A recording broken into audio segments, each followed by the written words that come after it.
Jai Gurudev. We'll chant Om 3 times.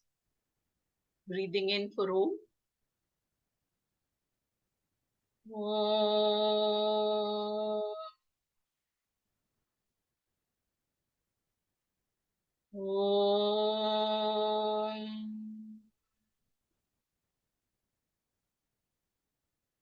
Om.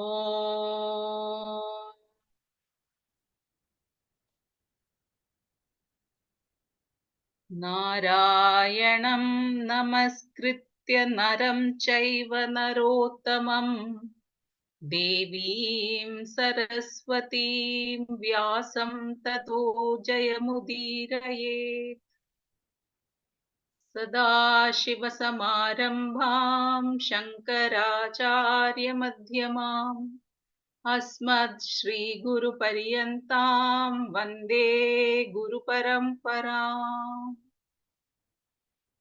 वसुदेवसुदं देवं कंसचाणूरमर्दनं देवकी परमानन्दम् कृष्णं वन्दे जगद्गुरुम् ॐ सहना भवतु सहनौ भुनक्तु सह वीर्यं करवावहैः तेजस्विनावतीतमस्तु मा विद्विषावहैः ॐ शान्ति शान्ति शान्तिः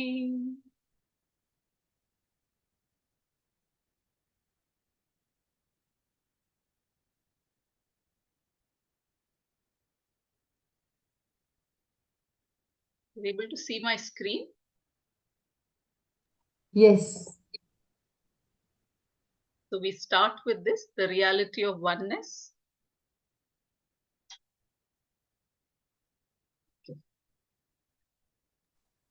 You can read, sorry, Jai Gurudev, you can read the reality of duality. Actually, you can start from the beginning of this shloka.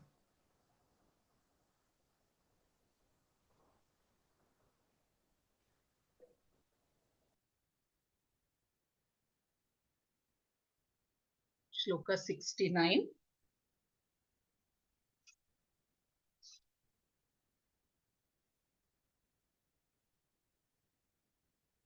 Ya nisha sarvabhutanam tasyan jakriti samyami yasyan jakriti bhutani sa nisha pashyato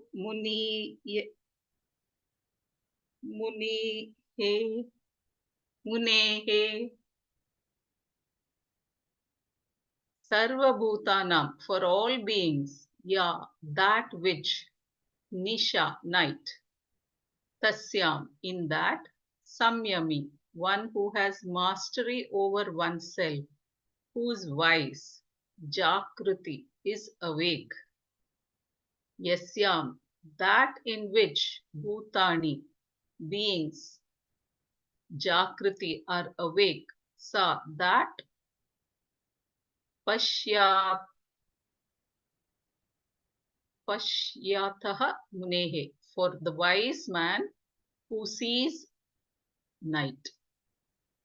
In that which is night for all beings, the one who is wise, who has mastery over oneself, is awake. That in which beings are awake is night for the wise one who sees. Krishna has been answering Arjuna's question about how a person of wisdom, a sthita prajna, is defined and how such a person interacts with the world. Upon analysis, we find Krishna's answer a very interesting one. First, he defined a sthita prajna as one who is happy with himself by himself and thereby one who is free from the hold of all desires, one who is able to give up all binding desires as they rise in one's mind. Being happy with oneself, in oneself, is awake to the nature of oneself and is therefore wise. The wisdom of such a person is steady. Although Arjuna expressed the second part of his question with the words, "How does a wise person talk, sit, and walk?" The spirit of his question was, "How does such a person interact with the world?" Taking the spirit of Arjuna's question into account, Krishna replied that one's wisdom is steady only when one's mind is no longer a problem. Krishna said that ragadveshas are the cause for one's knowledge being stifled or inhibited. For the person whose sense organs are freed from ragadvesha and whose pursuits are not backed by ragadveshas, the knowledge remains because he or she has a cheerful mind, a mind that is not in the hands of ragadveshas.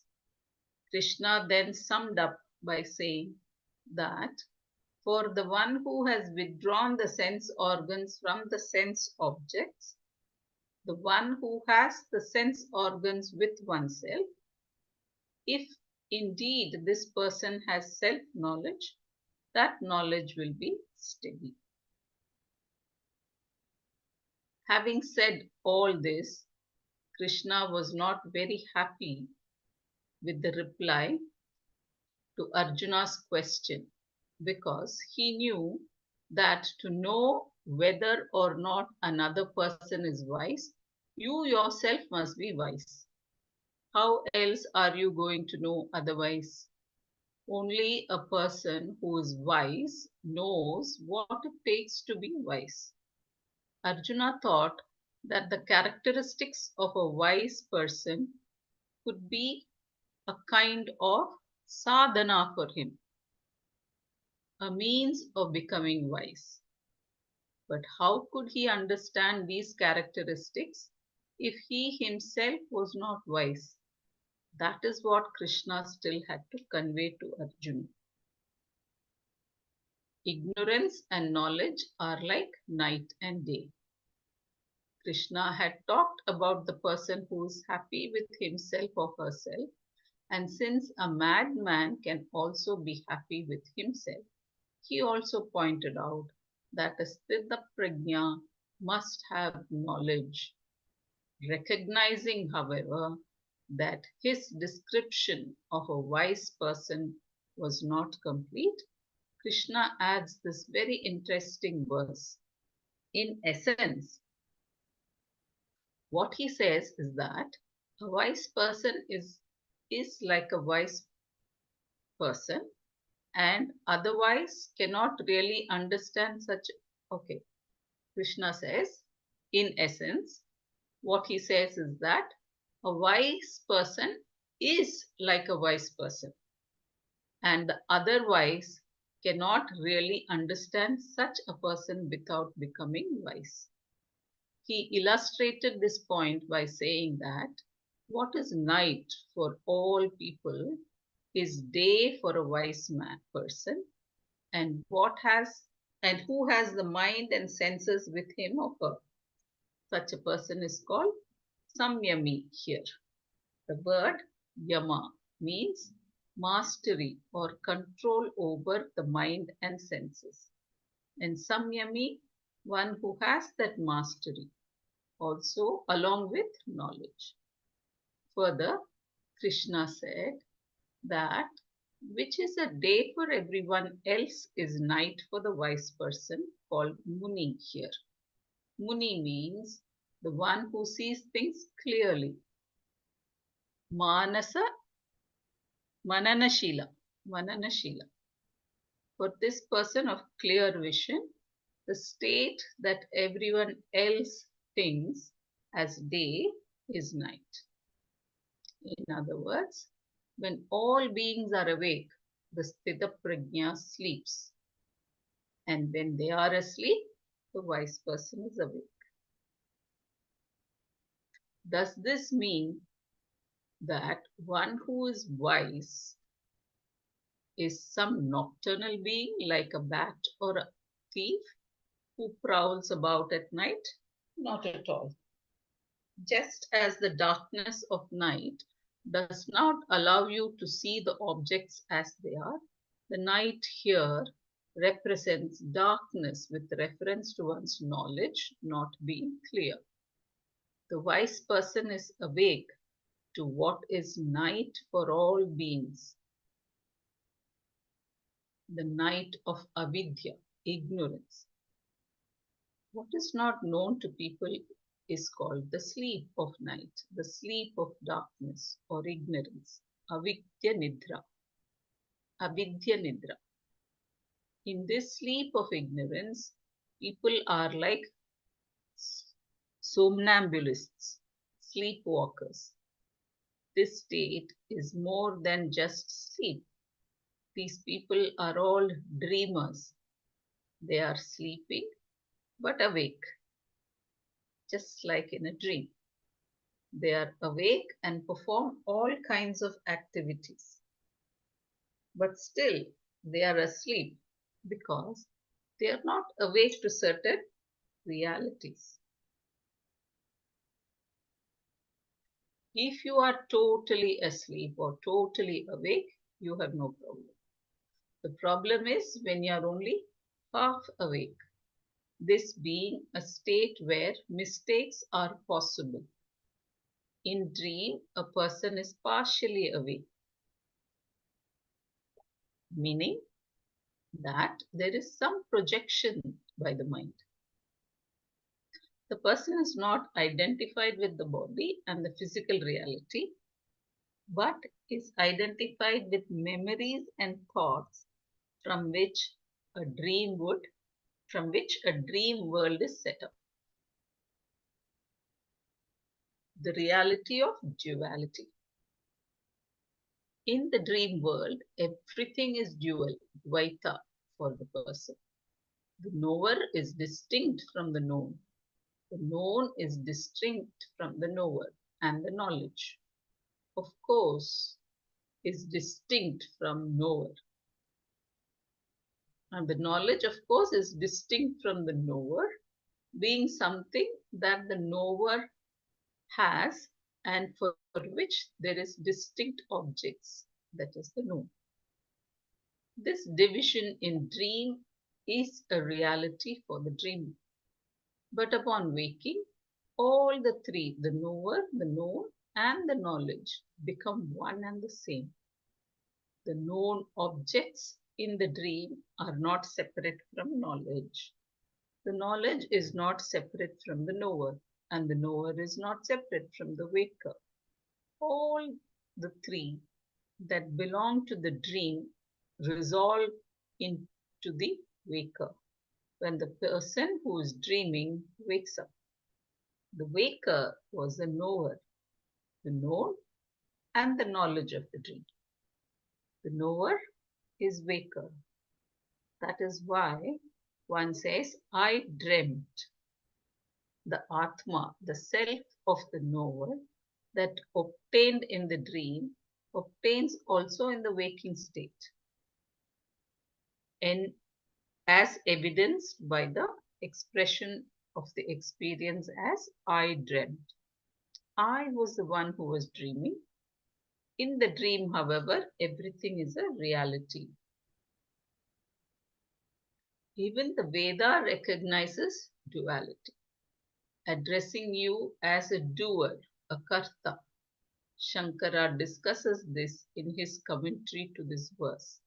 The Veda tells you to perform certain karmas, and it also tells you what you will gain by doing them. There are very specific differences mentioned also. It says this karma will produce this result if it is done in this manner by this person at this time. Thus, rituals to be performed are set out in the Veda, all of which implies duality because it addresses a karta who is different from the karma he does. The Veda that says you are the non-dual Brahman addresses you in the earlier sections as the person who wants certain results and who's going to get these results later.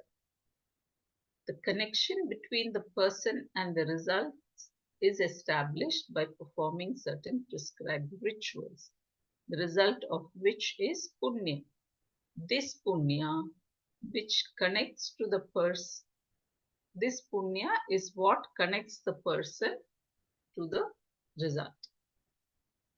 The people, rituals, and the results are all different and therefore constitute duality. Your perception also tells you that one object is different from another. Perception gives rise to different types of knowledge, and based on that knowledge, you conclude that everything is different from you.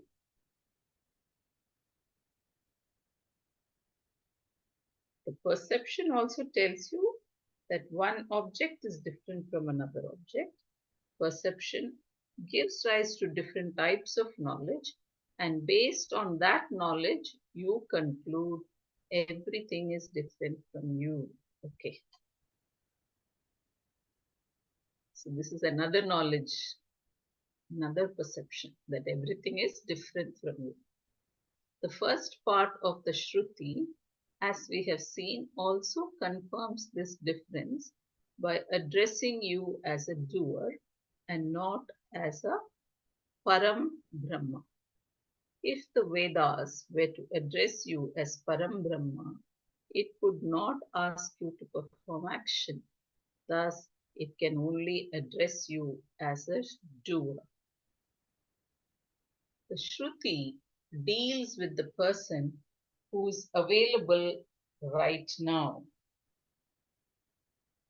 You are now a doer, and that doer is addressed. Furthermore, the doer is told that he or she will be an enjoyer later if certain karmas are performed. If they are not done or not done properly, the person will have problems later. Even if a wrong action is done, the doer will still be an enjoyer, but the enjoyment will not be very pleasant. In this way, the Shruti keeps the person in view and talks about what is good and bad for the person.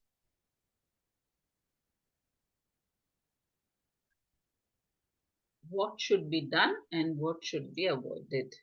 Thus, it looks as though the Shruti is for the doer alone, and that duality is a reality. Naturally, then the person looks upon himself or herself in the waking state as someone different from the world, just as in a dream. This is what is meant by the sleep of ignorance. Because of ignorance alone, the person is said to be sleeping. Sleeping here means that one is a dreamer. The person is not totally sleeping. He or she is awake doing various activities. There is even a valid pramana available to the person, enabling him or her to know that certain actions are right and others are wrong. As long as this sleep of ignorance continues, everything is valid for the person in the waking state, just as in the dream. One doer is different from every other doer, and one enjoyer is different from every other enjoyer. The physical body is the place of enjoyment, the counter experience from which you encounter the world. It is the point from which one operates. You are an enjoyer, and a mosquito is also an enjoyer. You being the object of its enjoyment. Thus, you find that there are many enjoyers and different kinds of enjoyments.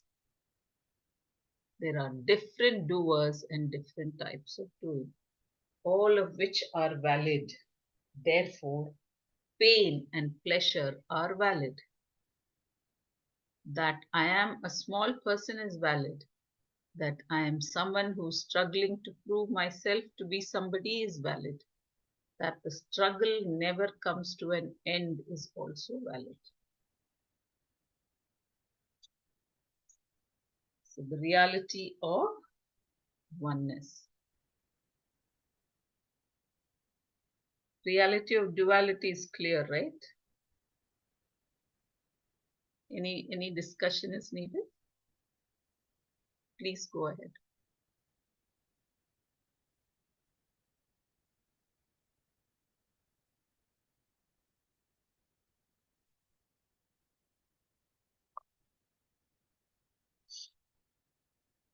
Okay.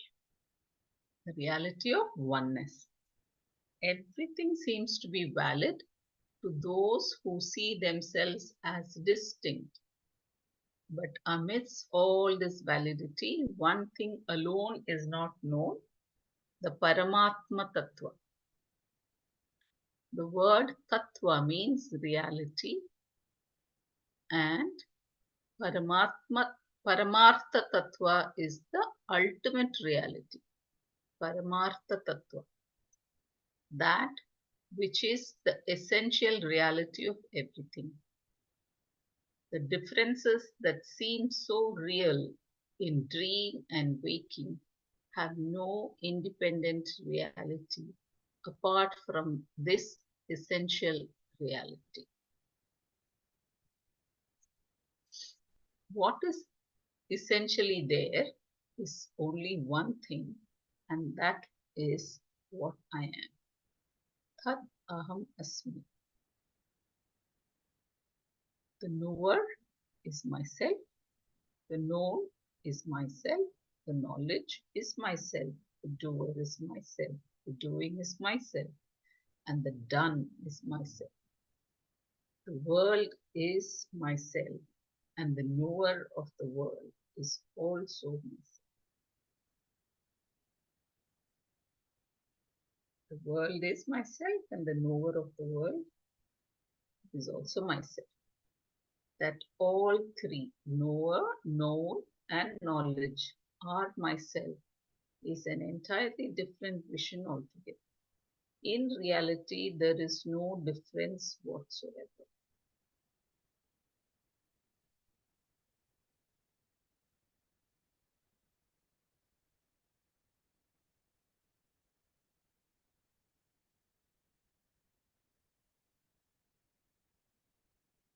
For a wise person, the Paramartha Tattva is one thing alone and it is oneself. This Paramartha Tattva is not recognized by those who are not wise. For them, everything is real. This means that there is more than one reality for such people, which is why the world is always too much for them. To think that world is different from you means that everyone is as real as you are. Words too will have their own realities so that everything is as real as everything else. Naturally, then, you find a world which is dual.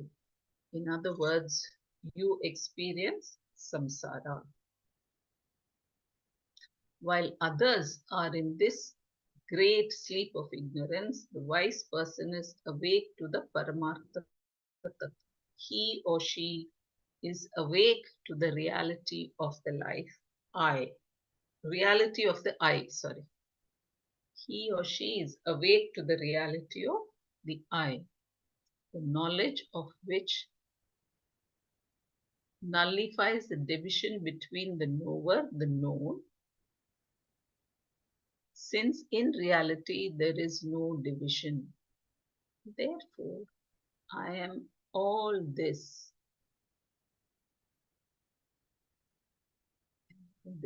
Aham, idham, sarvam. Previously, I was only one among the many.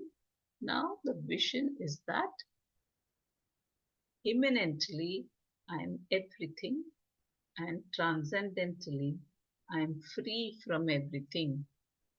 To this fact, the wise person, the Samyami, is awake. The Samyami is awake.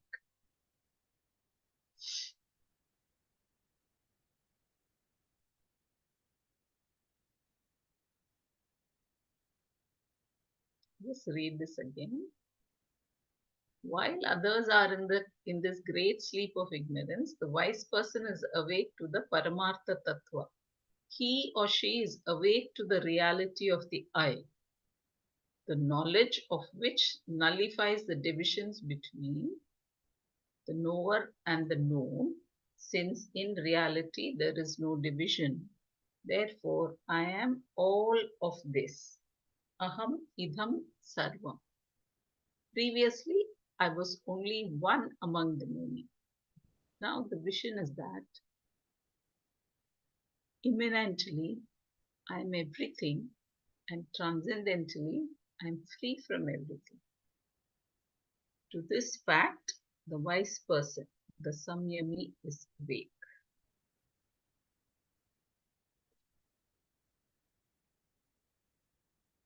Comparison is not possible. Those who are not Sorry, wise, can you just check the meaning of imminently?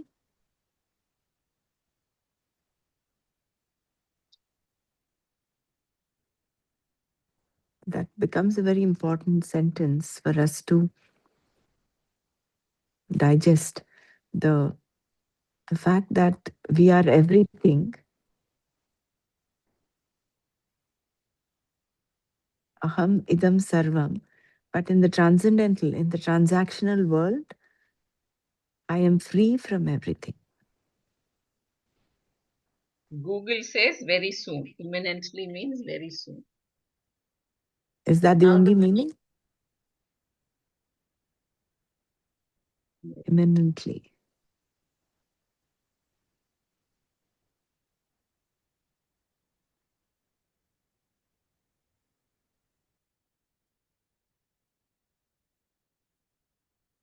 imminently means in a way that is existing, operating, or remaining within. Inherently intrinsic. So basically, intrinsically, it means, right? Mm.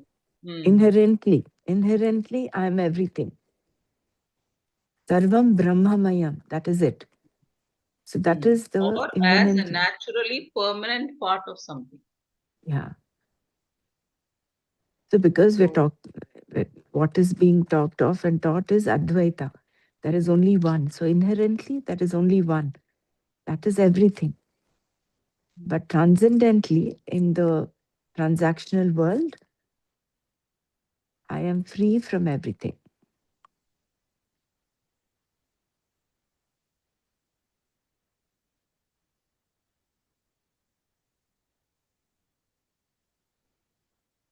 It is like what Gurudev says, the journey is from I am somebody to nobody to everybody.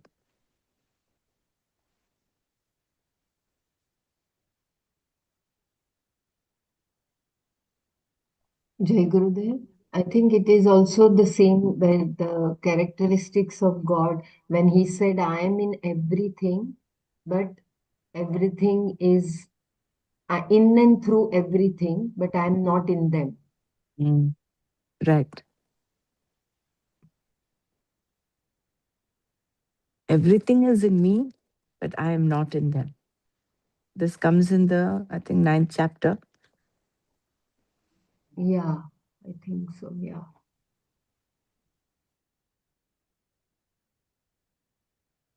Sarvabhutasthamatmanam sarvabhutani chatmani Vikshate yoga yuktatma sarvatra samadarshana. I think that is there are 2-3 verses back to back, fourth or fifth verses in chapter 9.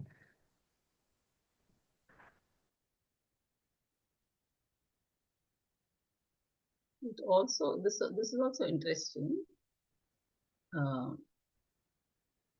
Often used in philosophy theology to describe a presence throughout the universe or mind, like God being immanent in the world. It describes something present inside and inseparable from a larger whole.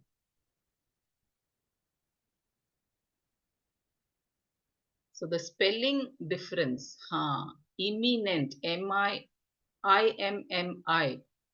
Imminent means about to happen very soon. This is M-M-A-N. So immanently, we have to say.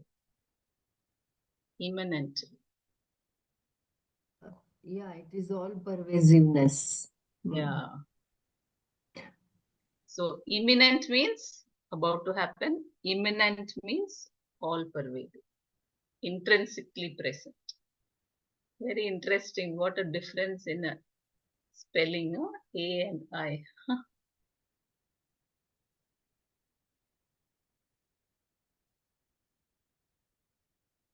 Very nice. Thanks, Brahmaraji, for picking up that word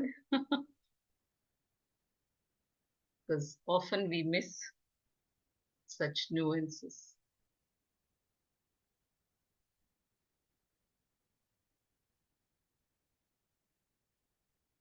Shall I continue? Comparison is not possible. Those who are not wise are awake only to divisions.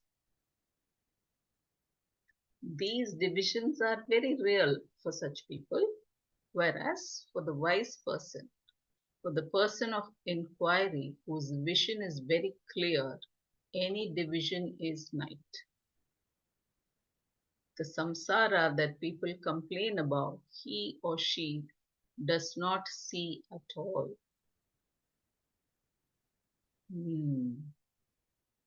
One person may say, I am sad, but the wise person does not see any sadness. Others complain that the world is too much for them, but the wise person does not find it to be so. It is not that the world is too much. You are too much. You are everything. Therefore, I am limitless. Aham Purnaha is the vision for the wise person. Whereas other people say, I am limited. Aham Purnaha.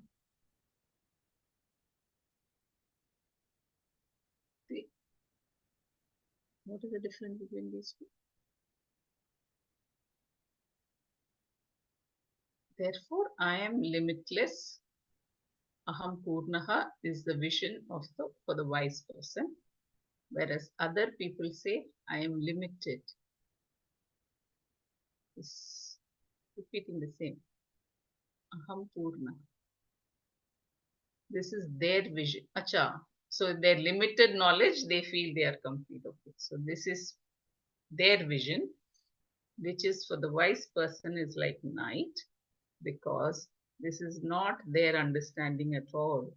What is day to everyone is night for the wise, and what is night for everyone else is like day for the wise. Thus, the wise are wise and the other wise are otherwise. So you can't compare the two. The other wise do not know the wise, and the wise do not see like the other wise, because night and day do not meet. Wow. They cannot coexist, one being the opposite of the other. When day breaks, night is gone. When night comes, day is gone. The day always ensures that night has gone before it comes. This is the role of the dawn. Sun tells the dawn, Aruna, messenger of the sun, to go and make sure that the way is clear. Dawn then comes and clears the way. Thus, before the sun comes, night has already gone. In this way, the sun and the night do not meet. Here is my story about why the sun rises every morning. Narada, who is often found in mythological stories, was about to go to the gods without any particular passport or visa. Or one could say that he had a cosmic passport, as it were, since he could go from one loka to another, one world to another. In this particular story, Narada went from earth to the sun. The sun asked Narada what the people thought of him on earth. Oh Lord Sun, Narada responded, in India they do salutations to you in the early morning. Do you not see when you come up? Nowadays very few do it. The sun replied, in the past they did, but not now. But what is it that they say about me? Narada told him that everyone praises the sun, that when the sun comes out, everyone is happy. You are always praised everywhere, O sun, except, of course, in the Sahara Desert and Saudi Arabia.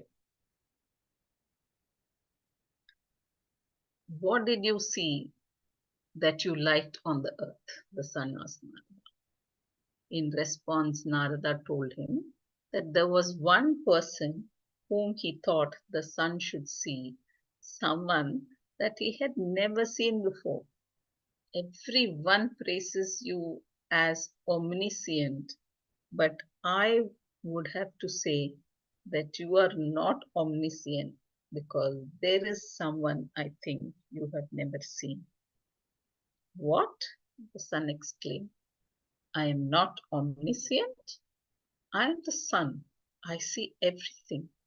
Who is it? Who is it that you think I have not seen? There is one lady called Miss Darkness, Narada told him. Where is this Miss Darkness? The sun asked. You can see her on earth, Narada replied. Where will I find her right now? Asked the sun. She is in India. If you go there, you will see her, Narada told him. Eager to see Miss Darkness, the sun rose in the eastern sky. But Miss Darkness had gone to the west, to the antipodes, opposite side of the globe. Then the sun became angry. He really wanted to meet this woman so he set her out again, so that he set out after her again. But when he went to the antipodes, Miss Darkness had already gone to the other side. And when he went to that side, she was again on the opposite side. In this way, the sun continued to move around, trying to meet Miss Darkness, and is still doing so even today. When he comes to the east, Miss Darkness goes to the west. And when he goes to the west, she comes to the east. They never meet each other, just as day and night never meet each other because they are opposites. You cannot even compare the two. Thus, it can only be said that the sun is like the sun and darkness is like darkness. the vision of the wise and the otherwise. So too, a wise person is like a wise person, which means that no comparison is possible. Therefore, Arjuna did not become wiser by Krishna's statement. For the wise person, what is reality is limitless. Oneself being everything is reality. The reality is that Ishvara is myself. For other people, Ishvara is located somewhere in heaven, perhaps, and is only a matter of belief. He sends people down and then meddles in their affairs. They think people have so many kinds of beliefs because for them the statement, I am everything, is not a reality. Therefore, there are all kinds of conjectures, speculations, faiths, and beliefs. We find that for the ignorant, the ajnanis, everything is guesswork, whereas for the jnani, the wise person, there is no problem. The jnani sees no problem at all, whereas the other persons, everything is a problem. For the wise person, everything is a glory. Physical body, the mind, and the world are all glories, vibhutis, my glories, mama vibhutayah. I am the food eaten, aham annam, and again I am also the eater of the food, aham annadaha. I am the thinker and I am the object of the thought. I am free from all these also. The ignorant are asleep to this vision of the reality, and the wise are asleep to what the ignorant are awake to. This is something like one person seeing a snake and another person seeing a rope in the same object. The person seeing the snake sweats and shivers in fear. Even the sound of the snake's rattle is heard by this person, in spite of the fact that there is no snake. There is only a rope mistaken for a snake. Once a snake is seen, everything else comes along with it. The sound of the rattle, the sight of its head rising, and so on. For this person, the snake is a reality. Whereas for the other person, all that is there is a piece of rope, and he or she does not want he or she does not see what the frightened person is fretting about. The one who sees the rope as rope will either treat the other person with compassion or simply walk away because he or she does not see a problem. Even if a person is told that there is a snake, he or she will only reply, there is no snake, there is only the rope. To know a wise person, you need to be wise. Understand a wise person. Krishna says, Krishna was saying that Krishna was saying here that he could only do so by being wise. There is no other way. Being ignorant, you want to understand a wise person. In fact, there is really no such thing as a wise person. Wisdom is yours. Wisdom is you. You are the wisdom. The wisdom, the wise person is one who knows himself or herself. And if you know yourself, you are a wise person. And until you know yourself, how are you going to understand a wise person? To be a wise person, you have to be wise.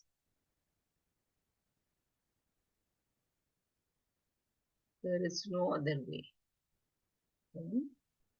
There is no other way.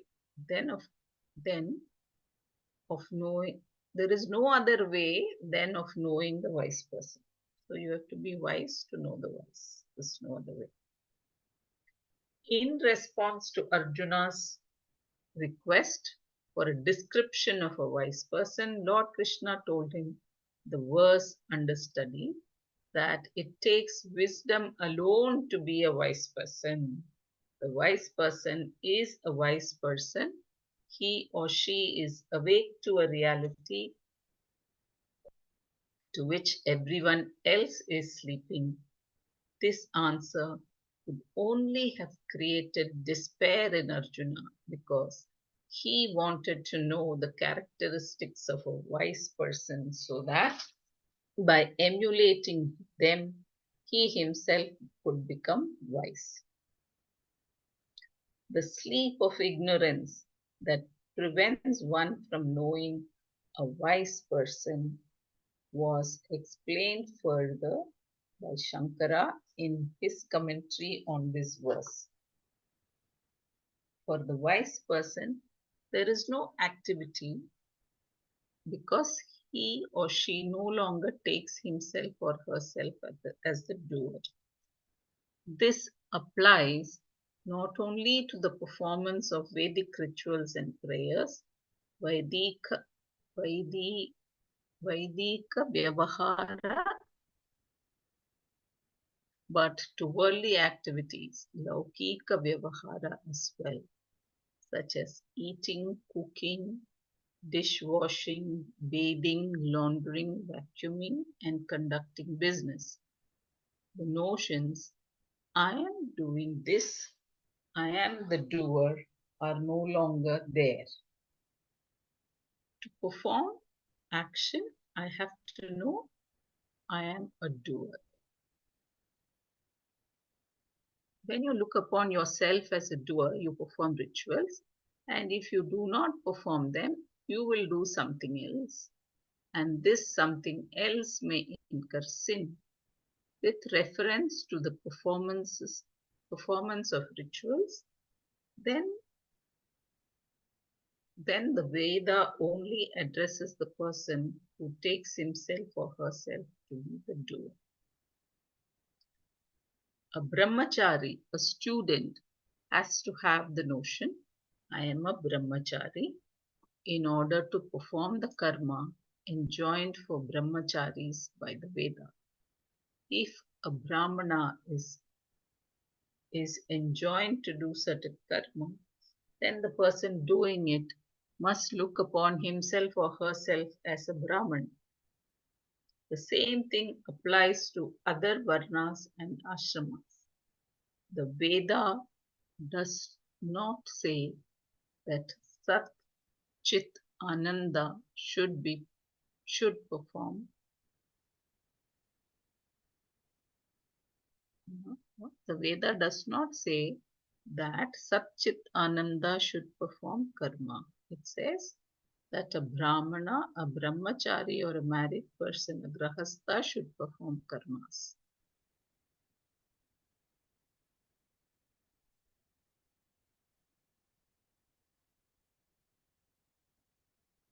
Okay.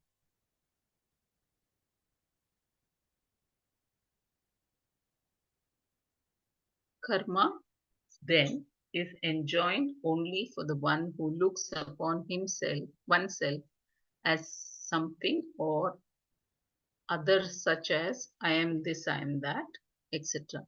It is not meant for the person who has jnana, in whom self-knowledge has taken place. Once this knowledge has dawned, it says self-knowledge is, once it is dawned, it stays. Self-knowledge is not a dawning knowledge. It is a fully blazing midday sun. In the wake of this knowledge, worldly and scriptural karmas both go away because all activity, Vyavaharik, is born out of the notion I am the doer. Okay. So once self-knowledge has dawned, it stays, and for such a person, there is no doer. Unless you consider yourself a doer, you cannot perform scriptural or worldly activities. Activity itself being a product of self-ignorance. But for the one who has self-knowledge, this ignorance is not there. And thus it is said that the vyavahara, all activity goes away.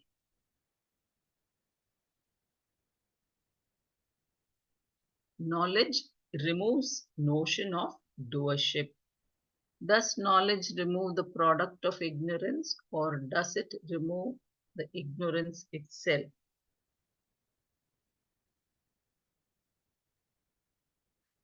Shankara deals with this question in his commentary on this verse. When knowledge takes place, the ignorance is removed. This knowledge, which is of the nature of a discriminative understanding between the real and the unreal, Atma, Anatma, Viveka, Jnana.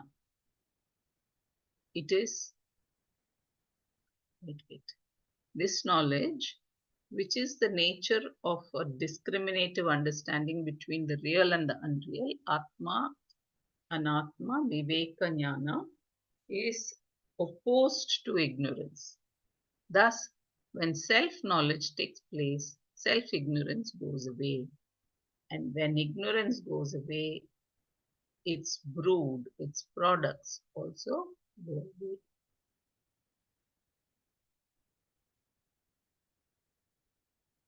To take the classic example of, of the seeing of the rope as a snake, ignorance of the rope produces a snake. When the rope ignorance goes away, the snake also goes away. When we may ask, and when we may ask, does the rope ignorance go away? When the rope is seen, when it is known, rope ignorance will only go in the wake of rope knowledge. Therefore, rope knowledge is the opposite of rope ignorance.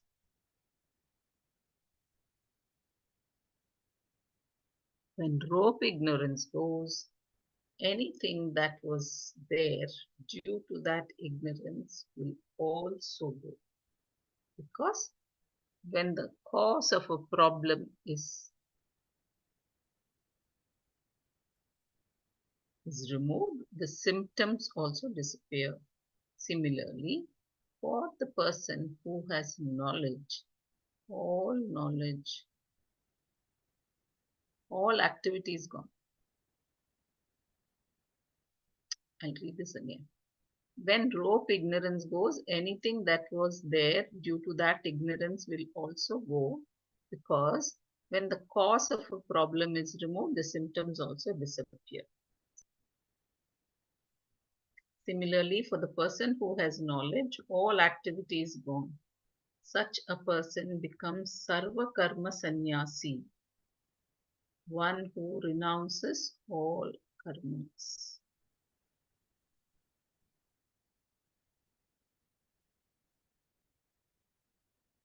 So the rope ignorance will go when you have rope knowledge. That's interesting. Rope ignorance will go only in the wake of rope knowledge. Therefore, rope knowledge is the opposite of rope ignorance. So when you remove the cause, you remove the symptoms.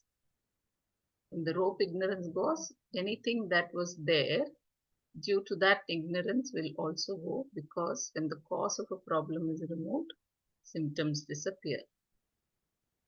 Similarly, for the person who has knowledge, all activity is gone. Such a person becomes a sarva karma sannyasi who renounces all karma. The Veda sets out the karma that have to be done, and Shankara clarifies as to who has to do them. The person who has such notions as I am brahmachari, I am brahmana, I am married person, I am bound by time, spring, new moon, full moon, morning, evening, the one who has these kinds of notions about himself or herself, a very the one who has these kinds of notions about himself or herself, the one who thinks that he or she is time bound, place bound, and group bound, is the person whom the Shruti, the Veda, addresses with reference to the performance of rituals. Okay. So one who's time bound and place bound and group bound. So the Vedas addressing, the Shrutis addressing them to perform the rituals. If the person knows I am Sat Chit Ananda, the Shruti does not address him or her at all. In fact, it says that you are Sat Chit Ananda, but it reserves this particular statement for the very last chapter. What is, which is what we call Vedanta. Until then, the Veda talks exclusively about rituals and meditation, all of which are Dvaita. Only at the end of this does it say, you are that Brahman, Tat Tvam Asi.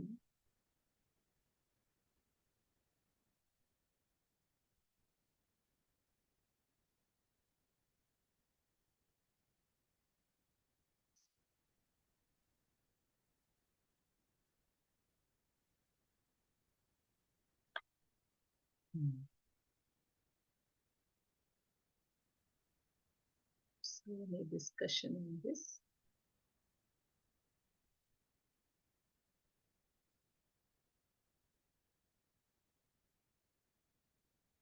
So, it's the process of discovering yourself that you are Satchit Ananda. So, you go through performing all the karmas, all the rituals, until you get that knowledge that you are not part but you are whole.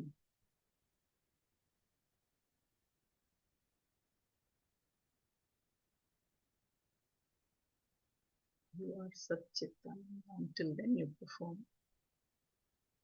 So, all these rituals said in the Vedas, the Shrutis, is addressing that immature person, the sadhak, who is the seeker.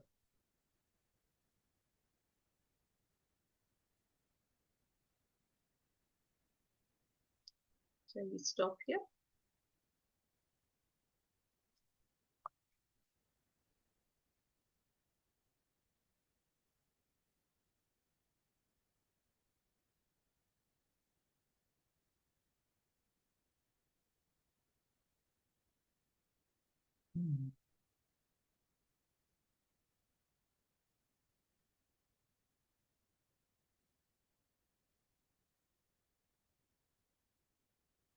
Please add your whatever you have gained from today's session. Maybe you've been reading it for some time.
The difference between an Ajnani and Ajnani is that the Ajnani still sees the snake on the rope and is engulfed in all the fear and the imagination of the fangs and the poison and what have you. So he lives in fear, bhaya, because, and that is what samsara is. Whereas Ajnani is one who sees the rope as a rope.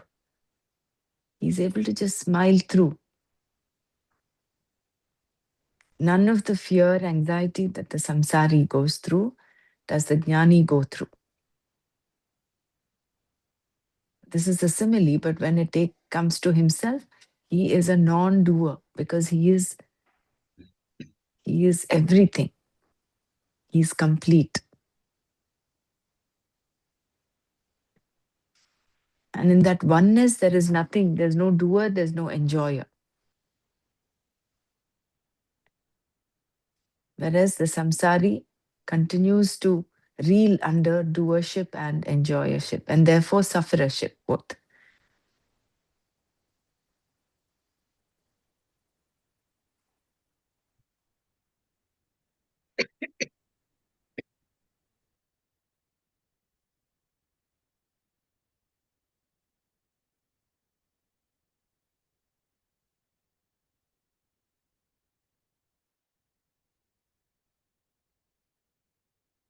He says that when the self knowledge dawns, it is like the blazing sun, it stays. I liked that. There is no going back, there's no doubt, wavering. You stay there. And that's when you realize the Paramartha Tattva, Tattvam Masi. And that is the end of Vedanta. Very nice, very beautiful.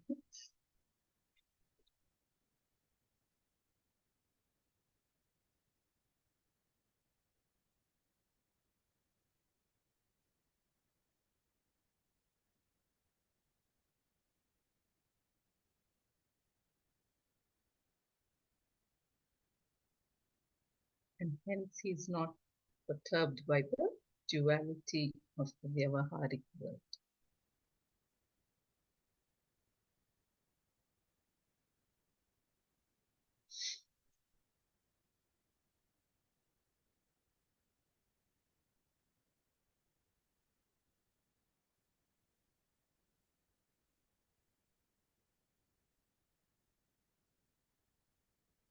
And what I think I got two things from today's imminent and immanent. Imminent is whole and imminent is about to, very soon. The other is that knowledge of the rope will remove the ignorance of the rope. I like that also.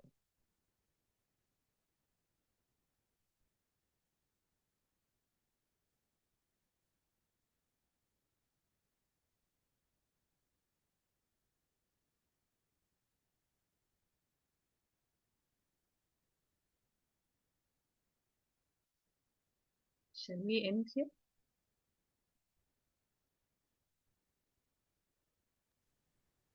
Yeah, just a small observation. Um, even in how we mention what, if we can replace the word learned from like with like, replace like with learned makes a big difference also. Because we always, when we interact with the world, we're always, you know, um, putting them in boxes. I like this, I don't like this. Here we're talking about getting out of ragadveshas, getting them neutralized.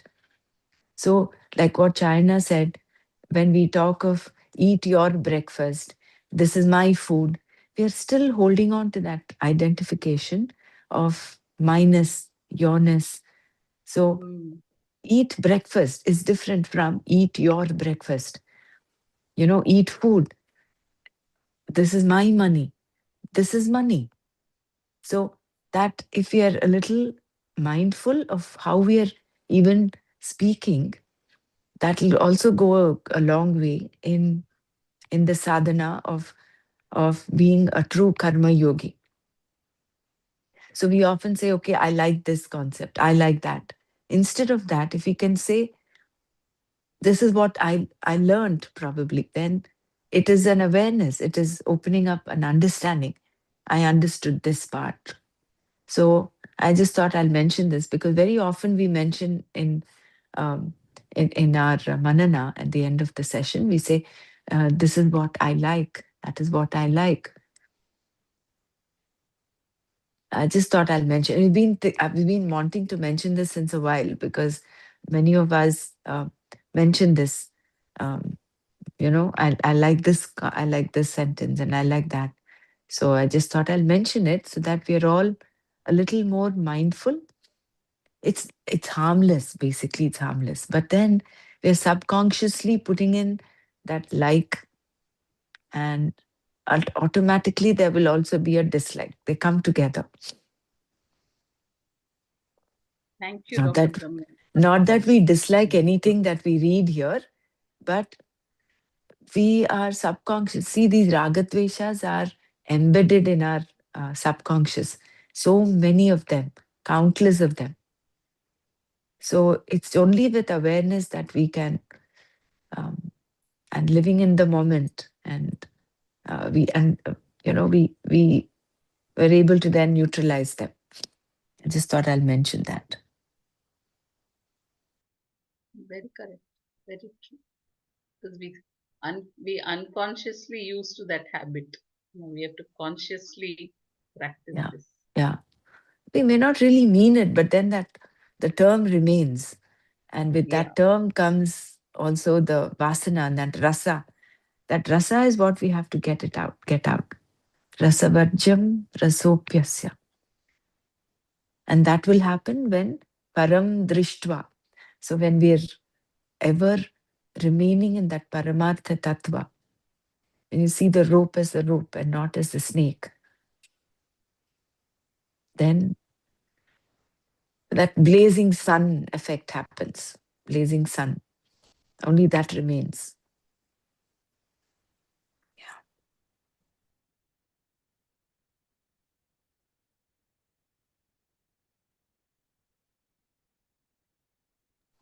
And thank you, Sumaji, for taking this up at very short notice. Really appreciate that. Yeah, I've been in and out of this. I'm still in a state of flux. So that's why I'm not committing to anything. When I saw this message this morning, I thought something else got cancelled. So I said, okay, let me come back here. Which I wanted that to get cancelled, but I wasn't sure till the last moment. But when that happened, I was very happy. Hmm.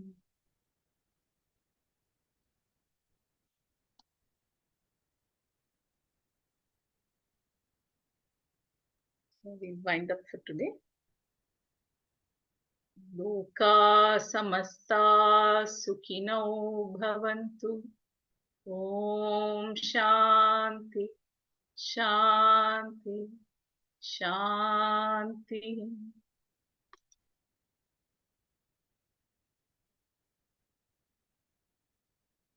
Meditation is accepting this moment, living every moment totally with depth.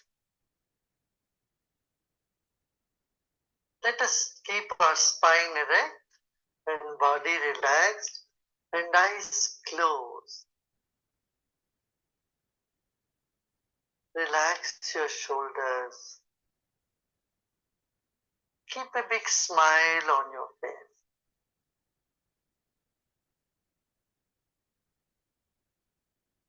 You're sitting like the statue of Buddha, very serene and with a serene smile on your face. Relax your body.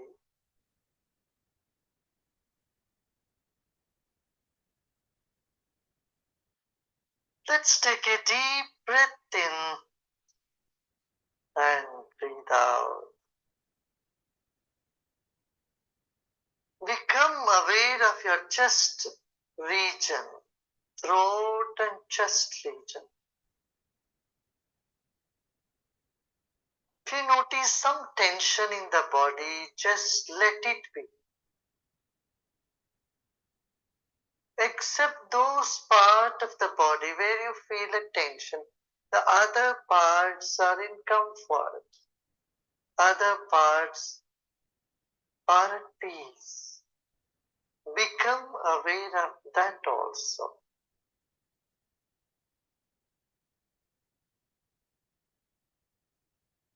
There are many good things about you and inside of you. Acknowledge them. They will never leave you. And the negative aspect you may see in you is never going to stay with you forever. They are all guests for some time. Let them be.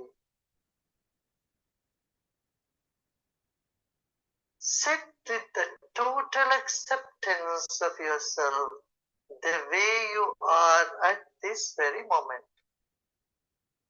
Total acceptance of what is now here will lead us to deeper meditation.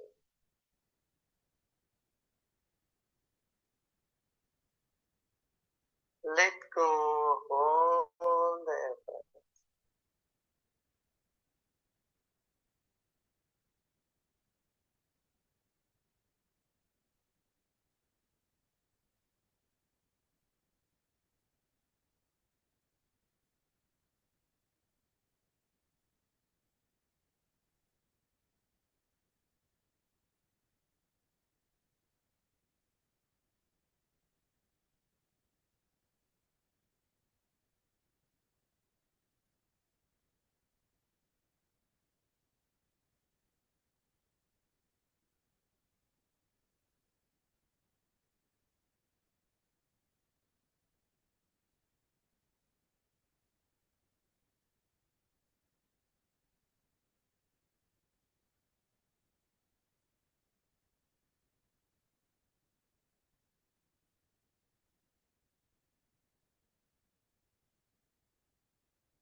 Om Shanti Shanti Shanti.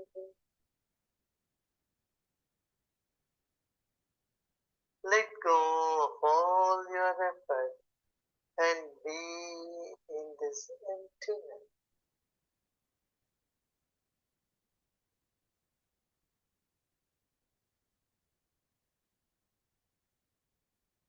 Then slowly and gradually become aware of body and surroundings,